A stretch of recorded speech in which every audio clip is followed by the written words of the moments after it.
Hey guys, it's Chewy here and welcome back to my channel. I am accompanied with Josh and or FMJ. Go check them out on YouTube.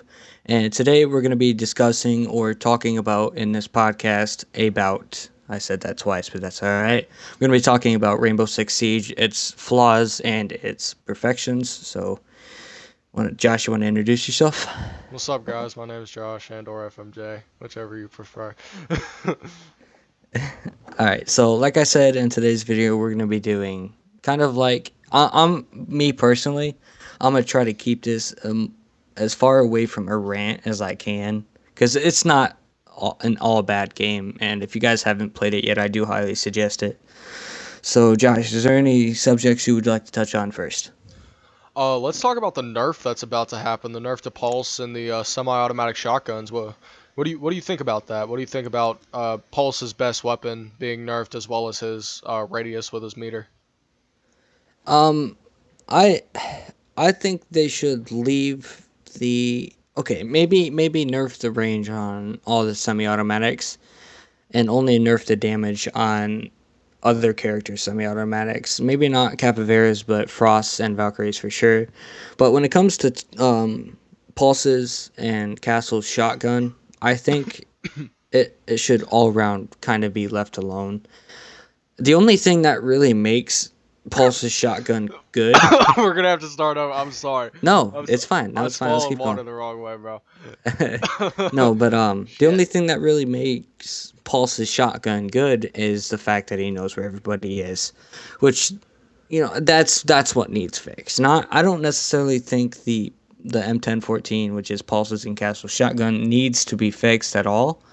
I just think they need to fix how well he can use it because he can pre-fire a corner with a semi-automatic shotgun and you won't know where you got shot from because he knows where you're coming from. Right. And I just don't feel like because IQ is supposed to be his counter, and I do see how she is and how she can be very useful against him. One, IQ is an extremely useless character if there is not a pulse on the other team, so you're fucked. And If you have there's no not, idea. You have no yeah, idea if like there is. if there's not a pulse on the other team, there's no point in using her. And I mean, what So else does she see? Does she see gadgets or does she just see other bombs and she's stuff? she sees everything that has an electronic detection.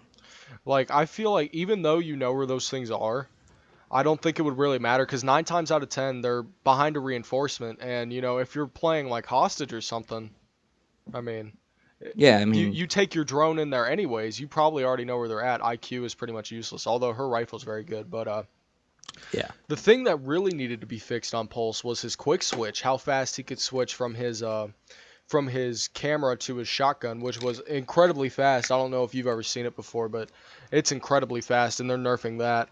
I feel like they should have nerfed the range on his scanner a little bit. Like it went from 13 to 9, so it's not like an extreme nerf, but a couple it just cripples him because he's not going to have that shotgun, It's just going to be that much harder for him to do it. And a lot of people aren't a fan of the UMP 45. I like it, but a Yeah. lot of people I talk to seem to gravitate more towards the M1014 whenever they play Castle or Pulse. I mean, let's be real. Damage means fucks all. Fire rate is really what you want in a gun. Just because the more bullets you can put down range, the faster you can put them down range, at someone's head, the better chances you have at hitting them in the head than someone who's shooting half your speed but same damage. You know what I mean? So Right, right. I mean, unless you're like Glaz or something, you can get a quick headshot or a quick 2-2 on somebody. right, right. You know, I let's talk about. Are you done on the Paul subject? Yeah, And yeah, I think you that's know, all I got to say about it because it's a pretty self-explanatory kind of thing when it comes to Pulse because he was running rampant for a while and yeah, he just needed that little yeah, and turn down. it is very rare when you don't find a pulse on either team. So Oh yeah, but just because that information is key when you know where for somebody's sure, coming from. But what pisses me off about pulses is that they'll know exactly where they're at, where the other enemies are at, but won't ping it. That's a yeah. I completely mean, different thing though. and another thing before we get off the topic of pulse, I really don't think someone of his caliber with his equipment and gadget, I don't think he should ever ever have a nitro cell. I feel like that's one of the things that makes Oh him yeah, even more yeah, annoying. for You sure. know, He and should not have a nitro cell. right. I wouldn't mind nitro cells, but we're at the point in the game with all the DLC characters out, except for two more that are coming this season and however many more next season. But we're at the point where almost every other operator has a nitro cell. Yeah, unless you have an Shields are extreme amount useless. of armor, Yeah, I mean shields are useless now. Everything they went for in the beginning of the game has kind of been toned down just because of pulse and nitro cells in themselves. Right, right. So I would like to talk about useless characters and stuff like that. So what I mean by that is useless characters. I already mentioned one, IQ. She is practically useless. The only time she is useless if there is a pulse, but you don't know if there's a pulse, and pulse isn't always on her camera. And it's very situational, and I just don't see her very useful. We'll go back and forth between characters that we think are useless. I'll do one more since I already mentioned her, but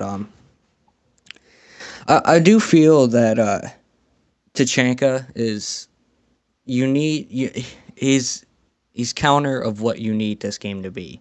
Hmm. You have to be moving at all times. You have to be putting bullets down range at a very high fire rate, and just getting as many solid shots off as you can. And Tachanka doesn't do that. I do Of believe course, he's getting a buff though. I unless he can move his turret, he's useless.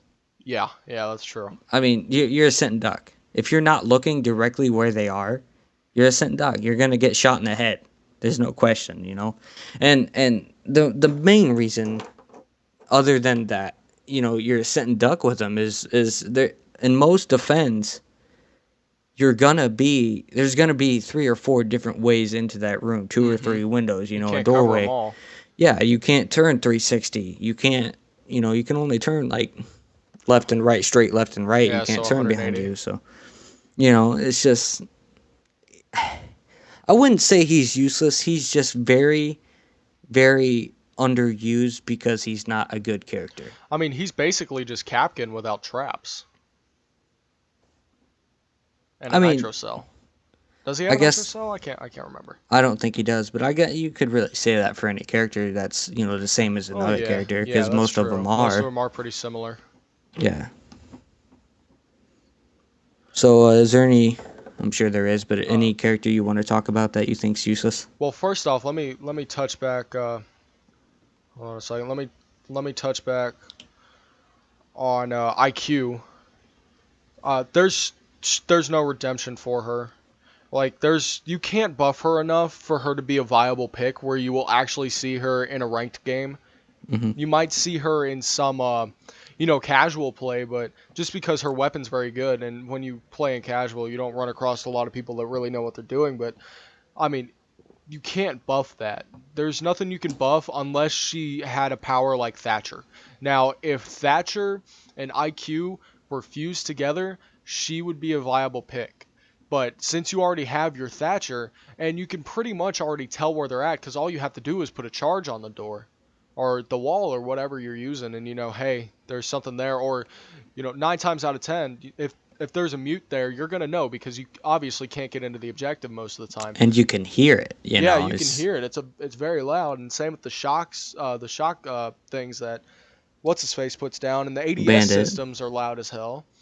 So all you really have to do is just throw your Thatcher in there. But I feel like if they didn't make them two separate characters, that she would be a great pick, and that you would always see her, just like how you always see a Thatcher and a Thermite. Or a Pulse, or Yeah, people like that. and Tachanka, I don't know what else you could give him unless you gave him like a nitro cell or something like that, because or his giving his turret 360-degree capability. But then at that point, why would you even bother? 9 times out of 10, you're gonna set your turret down and not touch it. But I feel like if you, oh shit, I just knocked my mic. Sorry about that. Um, nine Hear times out it? of 10, what was I saying? Shit. Oh yeah, yeah. If they did give him like a 360-degree radius, I I feel like a lot of people would cry that it's overpowered, even though I would feel like it's not because look at Capiteo. He has an LMG that probably has just as many bullets as Tchenka's turret. More, More probably, yeah. And I not mean, lot and you could more run around with overall, but that more in the thing. clip. You could run around with that thing. Yeah.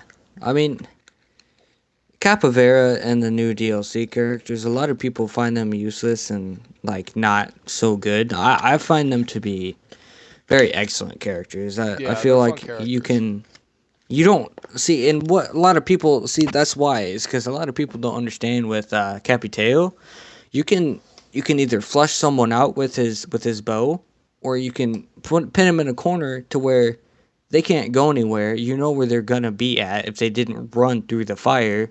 So you pretty it's pretty much GG at that point because one, they're either gonna have to run through the fire where you can shoot them, or they're gonna have to stay in that corner where you pinned them at. So you're automatically gonna know where they're at. So I do feel like Capiteo is a very good character, and we'll get more to on the useful characters in a minute. But Right. And I have a couple more. Montagna. Now he's good to draw fire, but other than that, why wouldn't you just have a Blackbeard like peek something? That's what I would do. Just because Montagna, when he's like that, that's all he can do is pull somebody's fire. He could be a great distraction, but I feel like he's very situational. And with every defender having nitro cells, I mean, you just don't have the time to line up a good shot and get a headshot. Because if you miss one shot and you don't get a headshot, you are dead. You are 8 times out of 10 dead. Now maybe you could pull off some, crazy shit the other 2 times. But same with Blitz. Like I feel like Blitz is just a toned down Montagna, but obviously Blitz doesn't have the capability to extend his shield and stuff. Uh, and nitro cells, man, nitro cells. Almost every defender has them. If you don't have some sort of armor, you have a nitro cell. I mean, I'd say probably about over half of them have nitro cells, and you're gonna see them a lot. And there's just nothing you can do about them. And being that vulnerable isn't a good thing. right.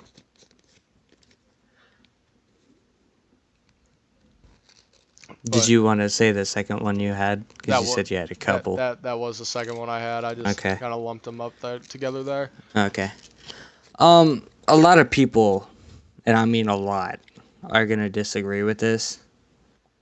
I personally feel that Castle is kind of useless. At this point, yeah. I mean, there's Ash, there's Sledge, there's Not to everybody has mention everybody has grenades now. right. Everybody has grenades. Everybody has breach charges. You know, is the only see that's what I mean. Like useless characters to me are the ones that get countered so easily. Right. Almost anybody can destroy a castle. You know, they need to make it. I don't know how they could make it any better. You know, I was gonna say maybe like put a bottom on it so they can't see underneath. I think that's the only thing that would make it any better. Either that or maybe make it so only a Thatcher can bust through it, but How would that work? Only a well, Thatcher. like, you know how they have barriers, like take your idea and have it all the way down like that and make it so it's bulletproof, but you can't blow it up with a normal charge or like a sledge or anything like that. You'd have to blow it up with a thermite charge.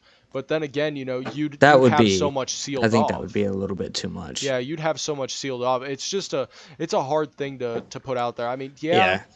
you can have it like that where it's full coverage like that, but if you put down barbed wire there and something over the barbed wire or something like that, you're not gonna see them anyways. I wanna when I say useless, this isn't useless, but I kind of feel at this point in the game with all the defenders and how everybody's playing the game, I kind of feel like attackers are at a 100% disadvantage anymore. We were actually playing Rainbow before I started. We started this podcast, and I walked 2 steps out of spawn and I got shot. Instant spawn shot. It was Yeah, fucking I mean, crazy. like you shouldn't be able to do that. That ruins the whole S&D vibe. You know, you don't respawn until next round. Right. If you die, if someone dies on your team and it's a 4v5, you're automatically at a complete disadvantage just because you need everybody on your team alive a lot of the time. Unless you have someone who is extremely good at the game, you're going to be at a disadvantage if they die. And I mean that takes me to something else about disadvantages. When you have people back out, that's that's worse than dying off spawn in my eyes. Just because 9 times out of 10, I keep saying that a lot, but it's true. They're probably not going to come back. We had two guys leave in a game today, and that's Chewy's mom, by the way. Everybody say hi to Chewy's mom. Hi, Chewy's mom. Oh yeah, guys, we are younger people. Like we're both 16 years old, so if you guys hear something like that, we can't do anything about it. Suck it up and deal with it. Most of y'all probably won't even watch this anyways, but uh, as I was saying, whenever you have something like that, it's such a strategic game that you can't lose another player like that, especially losing two, three players at a time. And take another game like Overwatch, for example. If you lose even one teammate in a ranked match, you've lost. That's it. You've lost, and it's plain and simple like that. Just because there are so many different operators that all do so many different things that are very vital to you winning that match. Like if you have a Thatcher and a Thermite, and both your Thatcher and your Thermite back out, you don't have a way in unless you have a Sledge or an Ash or something like that, and then you only have one way in. You can't get through barriers. It's just I know we're kind of going off topic here, but it's just a real handicap to the game. I honestly feel like there should be harsher punishment for leaving early like that, and either a harsher punishment, or if you have more than one person on your team leave. I know there's a surrender thing now, but if you have more than one person on your team leave, I feel like you should not get that loss, because that is not your fault at that point. No matter how bad you play, at that point it is no longer your fault that you lost. Just because a 3v, I do believe it's a 3v5 or a 3v6, that's an extremely, extremely tough game, just because they have such an advantage up on you. It's a retarded up advantage. Uh, you know, because they have eyes. They have eyes everywhere, whether it be cameras or other players spotting you or stuff like that. They have that information on you, and being down two, three people like that is just very detrimental to the game. It makes the game way less fun, and I've been experiencing quite a few backouts lately. I've backed out myself. Chewy's backed out before, and it just leaves such a terrible taste in your mouth when you're done doing that. And I'm just trying to kill time real quick while Chewie gets back. So I'm just rambling here, but I'm gonna move on to useful characters on both offense and defense. Now I'm gonna start with offense first. Now on offense, obviously you have your Thermite, your Thatchers, your Ash, even. Uh, but I feel like your characters like Glaz, Sledge to a degree. Who are some other ones? IQ obviously is terrible. Um, Man, I can't even think of all of them now. But you've got like guys like that, and Blitz, and I do believe Montagna. All those guys. It feels like half of the game's roster is not even playable. And 9 times out of 10, you're gonna have somebody come and play as a Blackbeard or a buck or something like that. And when you have a Blackbeard on your team or on the enemy team, it's such a hard thing to fight. And I feel like that I don't want to say that we need to buff them, but I can say that there definitely needs to be tweaks and changes to most of the roster on both offense and defense, just because, like I said before, it feels like that you're losing half of your characters. I mean, I tend to play the same two or three characters on both sides all the time. Whether I'm playing uh Thermite or Thatcher, Blackbeard, Buck, or Rook, because Rook is very viable. If you haven't, I see a lot of people not use Rook for some reason, but Rook is a very viable character.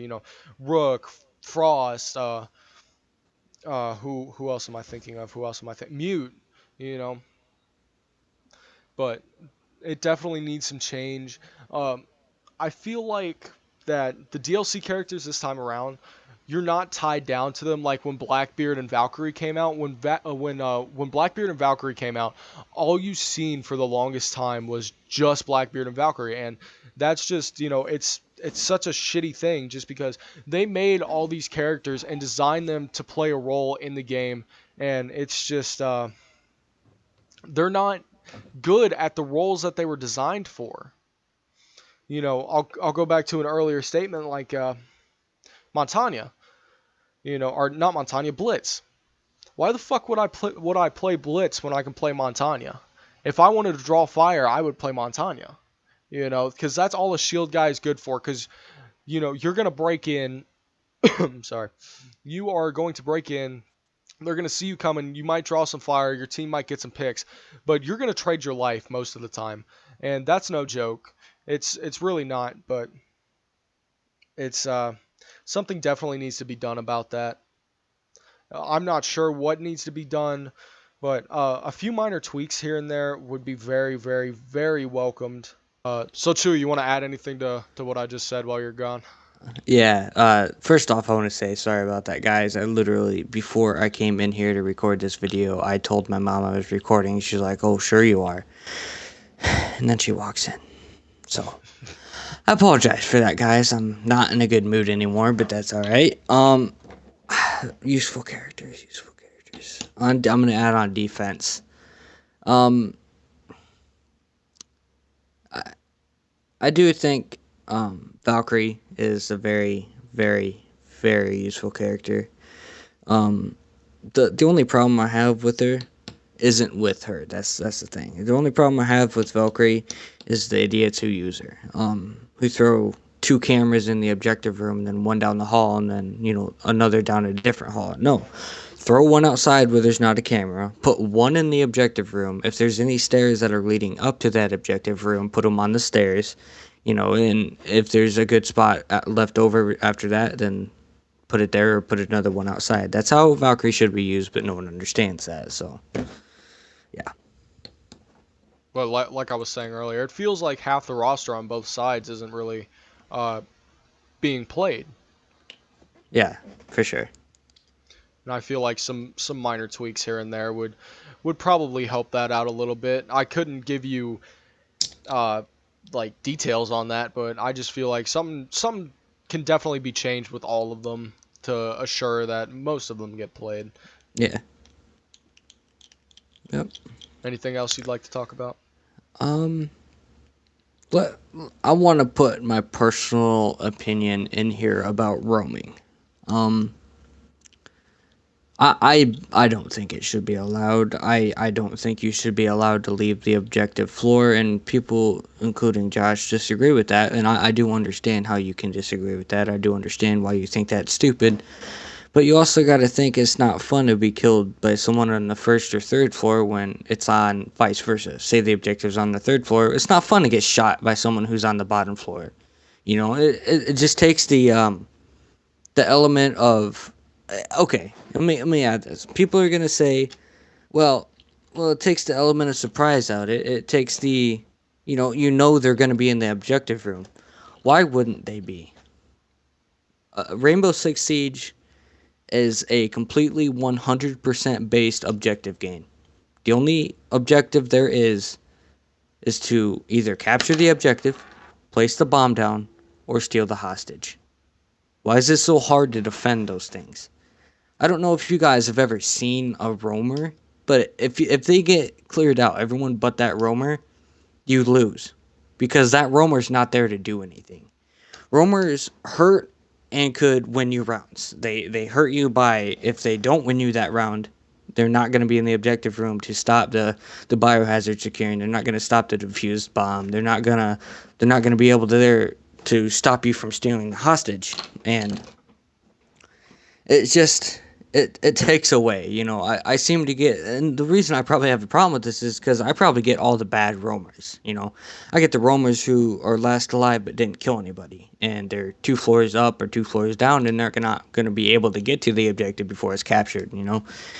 And back touching on the when I said you shouldn't be able to leave the floor, that's just because 9 times out of 10, look at House, look at Hereford Base. There's like five different rooms you can go on that floor. That's not roaming. Roaming is going up 10 different floors and busting out a window to somewhere no one's gonna expect, being a little douchebag, spawn killing, because roaming and spawn killing are the same thing, unless you're spawn killing out of that room, which I think that's okay. I can understand if you're spawn killing out of the objective room. But like I said earlier in the video, I got spawn killed. Okay, this is on house. He was on floor 2. The objective room was in the kids' room. I walked 2 steps out of spawn, and I get shot out of the front door. How was I supposed to? I literally just spawned. That takes all of every single little ounce of fun that game has. It takes all of it away. Every bit. I can't do anything. Now I got to sit down and watch my teammates play for 4 minutes. It just it shouldn't be allowed because it ruins the game. It really shouldn't. See, I can't really agree with that because then that'll make your characters like Valkyrie kind of useless. Because she's supposed to be placing cameras all around the map. And granted, you do have cameras around the map, but the black eye cameras are just so much harder to spot, and they're very useful for that information because you have to have that vital information. Okay, so how about this? One floor up or down See, one floor up or down, I can understand, but like, say, God, what's a three floor map? house. House is house a three floor map? Okay, Yeah, like, there's basement, mid, and kids and master bedroom. okay, so let's say you have your objectives upstairs. You can go as far down as mid floor, which it would be the ground floor, but there's no reason for you to go in the basement. And with that logic, there'd be no reason for the offense to go in the basement either. So if you're gonna lock it off to one team, you better fucking lock it off to both teams. Right, like you already know no one on attack is gonna go in the basement if they're up top. So why would I be getting shot in the ass by someone who was 3 stories down from the objective room? Why is that happening to me? It takes away from the game just because say I'm walking up the stairs, um, or I'm just walking around the mid floor on house and someone's in the basement. They come up the stairs. One, why would I be looking at the stairs? That's just a roamer's thought process because it's true. Why would I be looking at the downstairs when the objective is upstairs? And I can see how that makes sense, but they shouldn't be allowed to do it. That's what I'm trying to say. It Yeah. just takes the element of one-on-one gunfights. That is my biggest. There's no more one-on-one gunfights.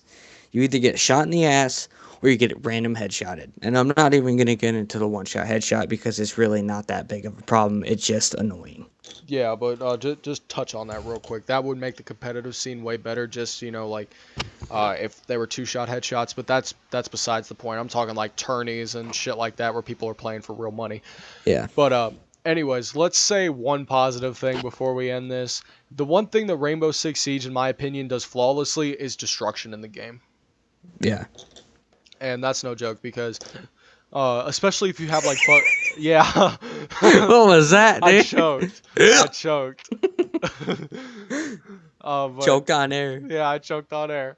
But what was I saying? Like you have like Buck shotgun. If I know somebody's behind that wall, it's so satisfying to blow a hole with like fuck. Fuck with Buck shotgun and just kill the guy on the other side. But anyways, Chewy, you got anything to add to that shit before we wrap this up? Rainbow Six Siege is one of my favorite games ever. So despite everything bad I've said about it, I really do love the game. But when I say this, and I really truly mean this, th- Rainbow Six Siege is 100% without a doubt the most annoying game I've ever played in my life. I rank That is I very true. rank I rank um Rainbow Six Siege above all of the Dark Souls combined. There's no way Dark Souls is more frustrating than Rainbow Six Siege. Oh shit, dude. Call of Duty frustrates me more than Dark Souls does. I play Dark Souls to chill.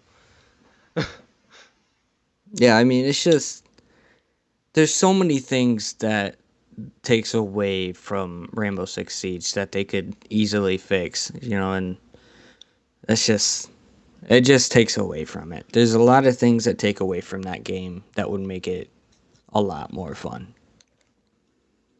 All right, guys. Well, we're gonna wrap this up here. Thank you very much for stopping by. And if you watched all the way through, put in the comment section that I did it. And hold on a second, somebody's screaming.